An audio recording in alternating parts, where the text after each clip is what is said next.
En Colombia hay voces que no se rinden. A mí no me podrán haber dado un balcón en la presidencia, pero me dieron una curul en el Congreso de la República que haré respetar como principio constitucional y derecho que tengo como congresista, querido presidente.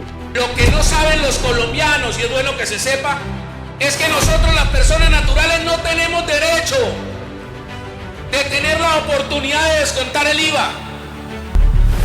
Y solo las empresas tienen esa oportunidad de descontar y pedir devoluciones del IVA.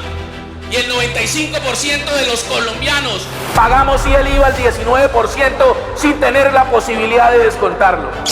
En los últimos 20 años, nuestra nación, el gobierno ha dejado de recaudar 1.200 billones en IVA.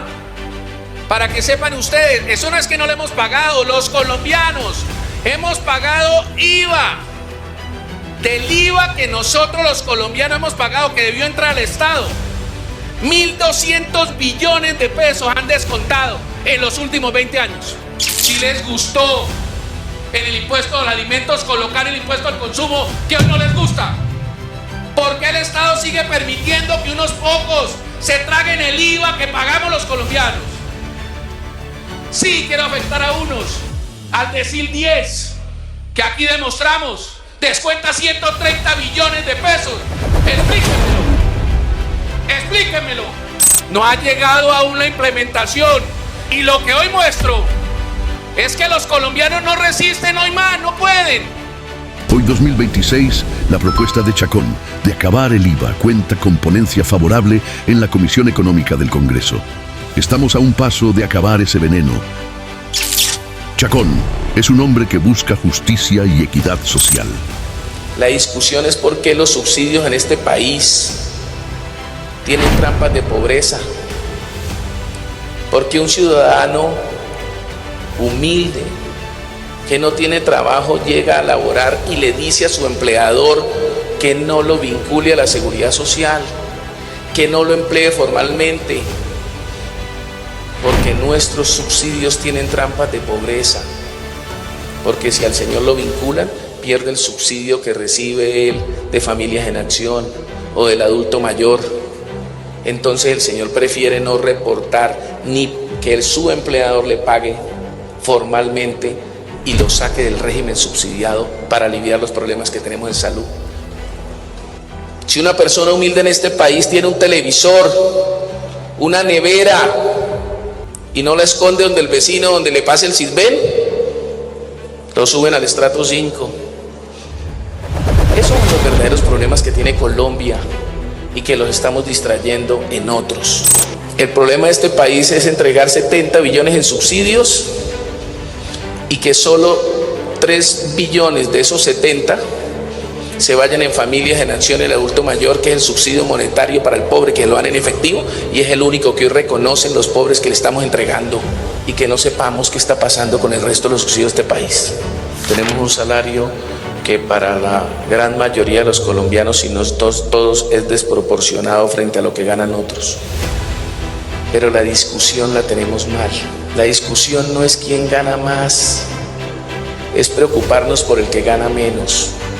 La fórmula de cómo podemos superar la extrema pobreza para 8,5 millones de colombianos, que se llamará la renta vida, sin trampas de pobreza. El ciudadano de este país no sabe que cuando paga el IVA, se lo paga para que el establecimiento de comercio que toma el IVA lo cruce con sus cuentas. Sí es posible bajar el IVA del 19 al 10 y hasta el 8 y facturar 50 billones más. Y esos 50 billones más que nos ahorraremos en la propuesta que tenemos, bajando el IVA del 8 al 10, del 19 entre el 10 y el 8, podemos financiar la renta vida para los 8,5 millones de colombianos, especialmente los del estrato 1 y 2, y podamos ampliar y generar un proyecto de ingreso para el colombiano, trabaje o no trabaje. Que tenemos que desmentirle al país que aquí se van a tomar los ahorros de los colombianos. Aquí estamos para proteger el ahorro de los colombianos. No nos importa lo que digan los reyesuelos que están acostumbrados a pensionar vincularse con los subsidios de los colombianos, como esos que nos sacan en el trino. Vamos a proteger a los del salario mínimo, a los de los 2 salarios y a los abuelos de los colombianos. Gústele a quien le guste. Hoy, injustamente en el país, estas mujeres que le prestan servicio al país en el bienestar familiar reciben un beneficio económico, no tienen una vinculación laboral. El beneficio económico lo mantendrá siempre y cuando no tenga la vinculación laboral. Inmediatamente obtenga lo que queremos todos, que es una vinculación formal laboral de estas mujeres, pues el beneficio económico no es necesario porque se obtuvo la vinculación formal. Y este Congreso de la República señaló que las 10 de la noche era día y a partir de allí restringió los derechos laborales de los trabajadores en Colombia. Los liberales hemos defendido siempre el libre mercado y la protección del tejido empresarial, pero jamás en detrimento de la clase trabajadora. Hemos presentado este proyecto para recuperar sus derechos en cuanto a las horas extras y que les pague como debe ser el domingo y los festivos. Sí es posible lograr acuerdos. Celebramos que hayan aceptado la propuesta del Partido Liberal, que era de mi autoría, recuperando los derechos de las horas extras de los trabajadores. Esto es un éxito de concertación del país, del Congreso y de todos los colombianos. Favorecer desempleados, favorecer las madres cabezas de familia, favorecer a los abuelos que no tienen quien los sostenga en los subsidios del adulto mayor. Porque en Colombia, a diferencia de lo que se piensa, no se requiere la igualdad, no, en Colombia se requiere que sigamos intentando en lograr equidad. Y eso es parte de ese principio de los subsidios, darle a cada quien y tratar de darle con los que tienen y con el presupuesto de la nación a aquellos que no tienen. Hoy, además respaldando un principio de igualdad, de que todos tengan el mismo derecho, el 65% de ese restante del magisterio que hoy no recibe la mesada 14, van a recibirlo. Y son ustedes, compañeros de todos los partidos, que en unidad vamos a devolverle este gran derecho a los maestros, como hemos venido haciéndolo, como lo hicimos ya con la policía, y seguiremos haciéndolo en pro de lo que nosotros creemos. El propósito es crear ese mecanismo eficaz de la preocupación de una madre, un padre, un familiar que acaba de extraviársele su menor, y en pocos minutos, tiempos, horas hay que encontrarlo porque después ya de pronto no aparece. Entre tanto, la Corte Constitucional declaró exequible la ley Sara Sofía. Es un mecanismo que en tiempo récord crea una alerta en los celulares para facilitar la búsqueda de menores desaparecidos. El proyecto está listo para sanción presidencial. Alerta Colombia, que reportará en los teléfonos el extravío de menores para que todos ayudemos a construir la búsqueda del menor, es una realidad. El mensaje llegará con la foto del menor y sus principales características físicas. Permanecerá fijo en la pantalla durante 10 segundos y permitirá contactar de inmediato a las autoridades si se tiene información que ayude a ubicarlo. La alerta se enviará 3 veces al día como mínimo durante una semana, y la zona de difusión podría ampliarse de manera progresiva, desde el ámbito local hasta el nacional, si el menor no aparece. Además, el protocolo activará de forma inmediata a Migración Colombia, la Cancillería y a las autoridades en puertos, aeropuertos y fronteras para evitar que el menor salga del país. La iniciativa ya cuenta con el visto bueno de la Corte Constitucional y cobija a todos los menores de 18 años. Solo falta la sanción del presidente de la República para que entre en vigencia. Yo felicito al senador Chacón. También me uno a la felicitación a los autores, en especial a mi colega y paisano Chacón. Yo creo, presidente, que es necesaria mi casa ya, claro, pero ¿cómo así? Que solo es importante ayudar a aquellos asalariados a acceder a subsidios, que además en muchos de los casos solo ha favorecido a grandes constructores, de los grandes financieros de este país, y no es bueno crear un programa especial para los pobres que no tienen salario para mejorar las viviendas. ¿Cómo que no? Claro que muy bueno. Hay 6 millones de colombianos que tienen motos.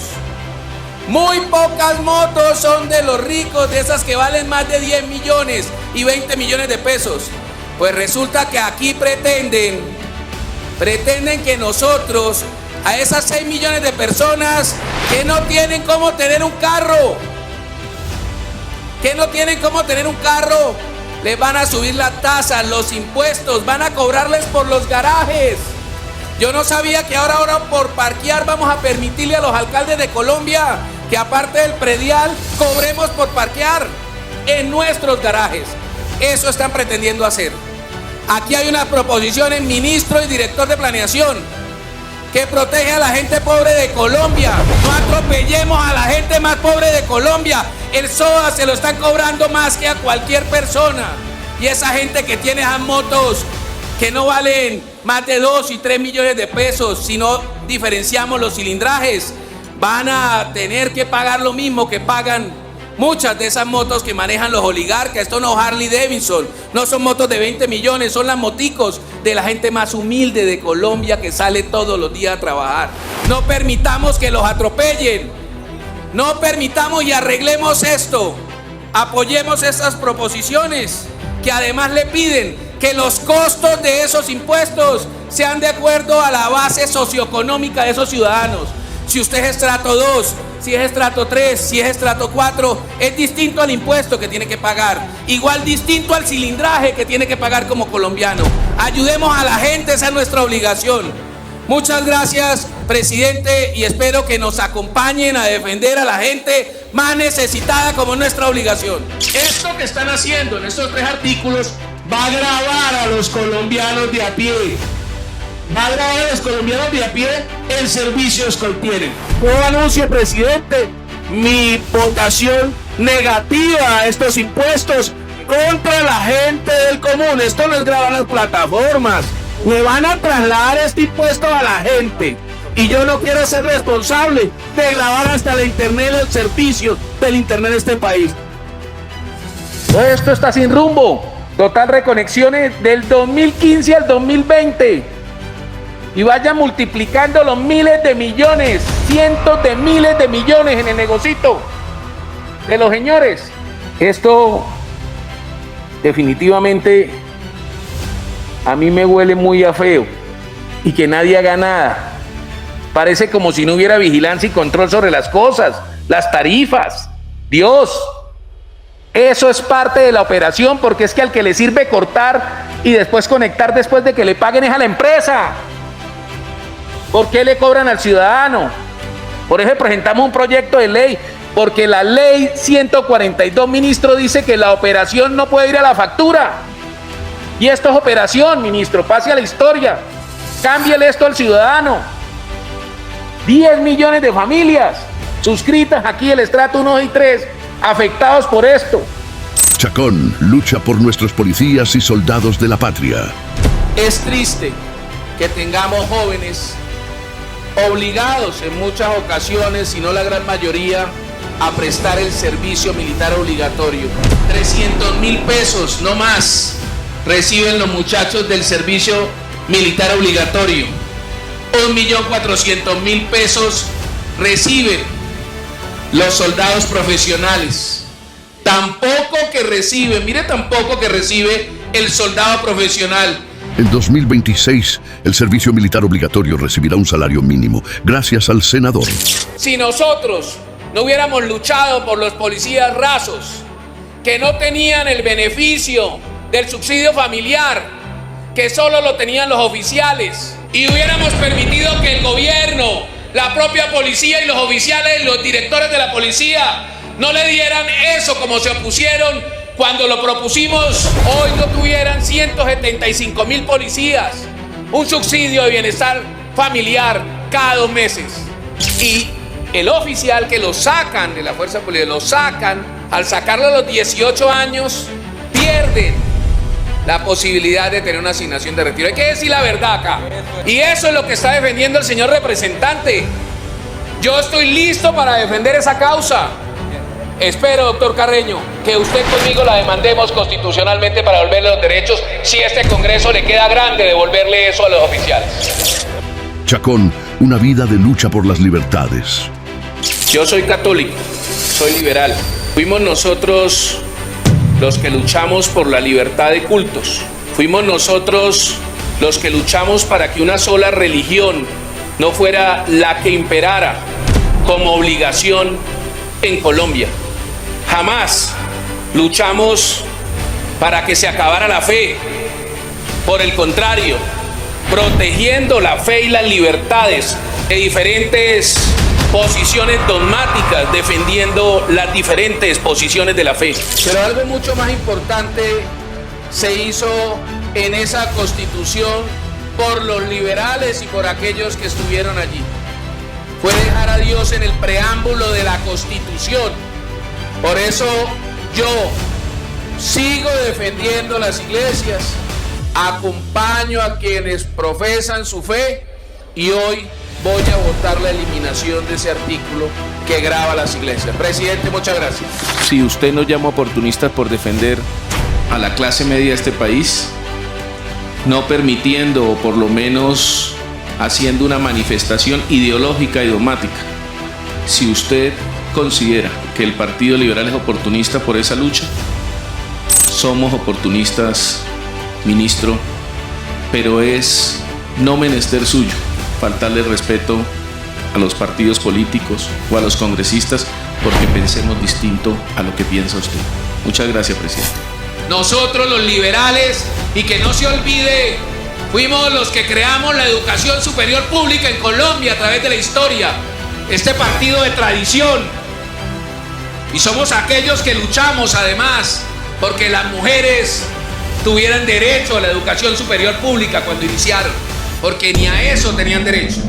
Nosotros, presidente, los liberales, en esta legislatura presentamos propuesta para que se volviera un derecho constitucional, un derecho fundamental la educación, no por la Corte basado en sentencias, no, que este Congreso decidiera sobre un derecho fundamental que es la educación en este país y que se volviera constitucional, no de segunda generación a punta de jurisprudencias. Presidente, los liberales, por supuesto, acompañamos como siempre las libertades y los derechos de la gente, y máxime cuando nosotros fuimos los que ayudamos, impulsamos e hicimos esta ley de la abolición de la esclavitud en el año 1851. Gracias, presidente. No hay dolor más grande que en una madre cuando su hijo ha consumido droga. ¿Por qué, mi Señor Jesús? ¿Qué estamos haciendo? Si es mi único hijo. Cuando es un drogadicto y a esa madre le dice: eduque bien a sus hijos, que consuma en la casa antes que en las calles. Eso me indignó también como liberal. Me pareció que nos irrespetó a aquellos que defendíamos unas ideas de la regularización que creemos debe tener para acabar con que los dineros ilícitos estén en manos de los delincuentes. Ahí tiene mi voto, ministro de Justicia. Se lo regalo hoy por faltarle respeto a las madres, a esa periodista y a muchas de las familias colombianas que no creen como nosotros, pero hay que aprender a respetarlos. Chacón seguirá velando por la institucionalidad. Es que nos acostumbramos siempre a defender el gobierno y el país está cansado de eso. El país quiere que salgamos a defender al ciudadano. Mire, es tal el abuso de lo que está pasando con las iniciativas y el poder legislativo y nuestro deber constitucional, que acabo de ver en los medios de comunicación que la DIAN, que el gobierno acaban de sacar adelante a espaldas del Congreso en una función constitucional que debiera haber sido debatido aquí, el estatuto aduanero. Hágame el favor, el gobierno no puede abusar de las funciones delegadas que le entregamos nosotros en materia legislativa. Hoy toda la rama judicial, la civil, la laboral, la Corte Constitucional, el Consejo Superior de la Judicatura, los de familia, las de penal, todas las ramas judiciales esas no tiene casi que ni el presupuesto que tiene solo la Fiscalía, que es solamente la investigación en lo penal. Aquí debemos hablar del presupuesto, no podemos meterle la mano a la justicia sin decirle tengan suficientes recursos para ayudar y salvar lo que requiere cualquier administración pública. Ojalá el irresponsable que se fue de allí ahora ministro de Comercio, que no recaudó a pesar de que este Congreso le dio las herramientas, una tributaria, funcionarios nuevos, y no hizo su tarea. Debiera estarle dando cuentas al Congreso, al país y al propio gobierno, pero indudablemente reconocer los errores y las equivocaciones que han tenido y decirle a este Congreso que por supuesto van a reducir el gasto en vista del poco recaudo que han podido obtener, a pesar, vuelvo y repito, que este Congreso les ha entregado todas las herramientas posibles para que lo hagan bien. Le decimos al presidente y a los ciudadanos: no le tenemos miedo a enfrentar la democracia, lo hemos venido haciendo permanentemente. Estamos listos para enfrentar la confrontación política, la confrontación de las ideas, como debe corresponder en la democracia. Chacón hace control permanente a la seguridad nacional.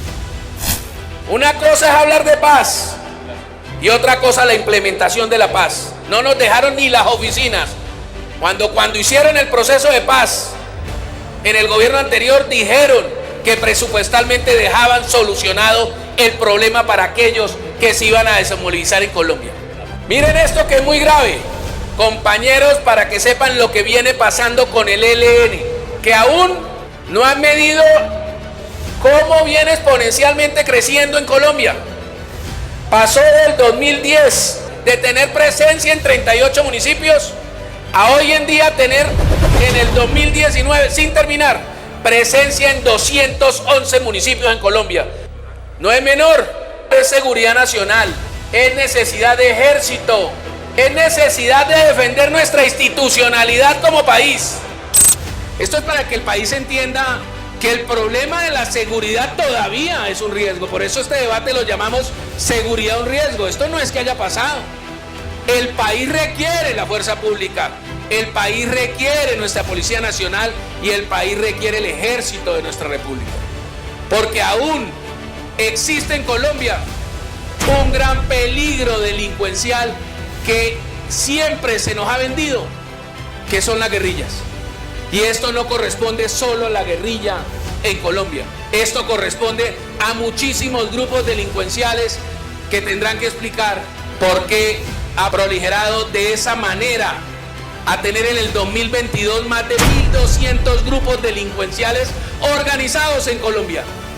Que sepa el señor ministro que nos están matando, que nos están secuestrando, que están extorsionando, que siguen desapareciendo personas y que necesitamos ministro y fuerza pública para enfrentar todas las actividades delincuenciales que aún siguen ocurriendo en Colombia. La seguridad de algunos de nosotros, de las regiones, de los colombianos, es un propósito de los de izquierda, de los de derecha, de los del centro. No pueden volver político una discusión nacional que nos merece a todos nuestro cuidado.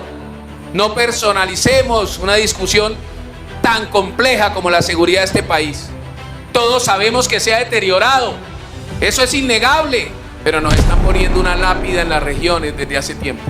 Hemos denunciado, pero esta última semana, que ya le digan que un grupo al margen de la ley, de ese nivel, que ni siquiera es jerárquico, sino que puede ser una realidad, puede ser que sea la última vez que oigan la voz de un senador como nosotros acá. 81.820 hombres desaparecidos en Colombia, 12.104 mujeres, 93.000 personas desaparecidas en Colombia. Ahora, ¿será que es que a nuestras personas, para que no procesen a la gente por homicidios, a los delincuentes, los están metiendo, y se sabe, en ácidos para deshacer los cuerpos? Y entonces aquí los que alzamos la voz hablando lo que sucede en este país nos amenazan. Ustedes no pueden seguir permitiendo, señores generales, señores de la Fiscalía, que nada pase. Y no nos vamos a callar, vamos a seguir, así nos sigan amenazando. porque además afrontamos la política con decisión y con carácter, no nos dejamos amedrantar. Esto no puede seguir pasando, que en el Congreso de la República nosotros opinemos, que en el Congreso de la República, como nos corresponde, hagamos debates de control político y después en la calle el narcotráfico, las bandas, los delincuentes nos amedranten en la política por lo que decimos, hablamos y debemos hacer en el Congreso de la República. Eso no puede seguir pasando. 3 periodos consecutivos, elegido como el mejor senador del país, siempre en el top 10 por resultados, cifras y trabajo real. Él ya peleó por nosotros, cuando nadie más lo hacía. Ahora nos toca a nosotros salir a pelear por él. Este 8 de marzo, vota L20 al Senado.